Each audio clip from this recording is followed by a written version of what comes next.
અરવલ્લી જિલ્લાના મેઘરજ તાલુકાના ભેણાપુર ગ્રુપ ગ્રામ પંચાયતમાંથી સાથરિયા પેટાપરાને અલગ પંચાયતનો દરજ્જો મળતા યુવાનો અને ગ્રામજનોમાં ખૂબ ખૂબ ખુશીનો માહોલ સર્જાયો છે અને દરેક યુવાનો ખૂબ ખૂબ ખુશીનો આનંદ મનાવી રહ્યા છે અને નવા વર્ષના નવા સાલના વધામણા કરતા નવી પંચાયતના વધામણા થઈ રહ્યા છે.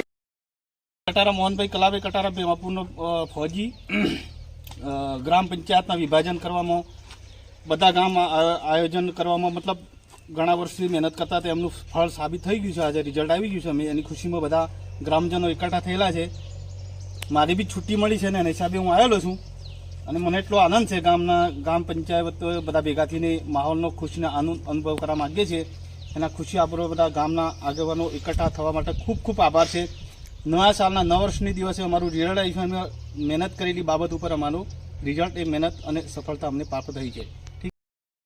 ભેણાપુર ગ્રુપ ગ્રામ પંચાયતમાંથી સાથરિયા પેટાપરા પંચાયત વિભાજન થઈ એના બદલ અમે સૌ સાથરિયાના સેન્ટર સ્થાને મળેલ અને જેની સાથરિયા પેટાપરા પંચાયત અલગ પડી એની ખુશીમાં સૌને અભિનંદન. ભેણાપુર પંચાયતમાંથી સાથરિયા વિભાજન થતા સાથરિયા વિભાજન પંચાયતનું સાબિત થઈ છે અને સાથરિયા વિભાજન પંચાયત અત્યારે અલગ પંચાયત થકી જાહેર થઈ રહી છે. તેવા અમારા સાથરિયા યુવાનોને ખૂબ ખૂબ અભિનંદન.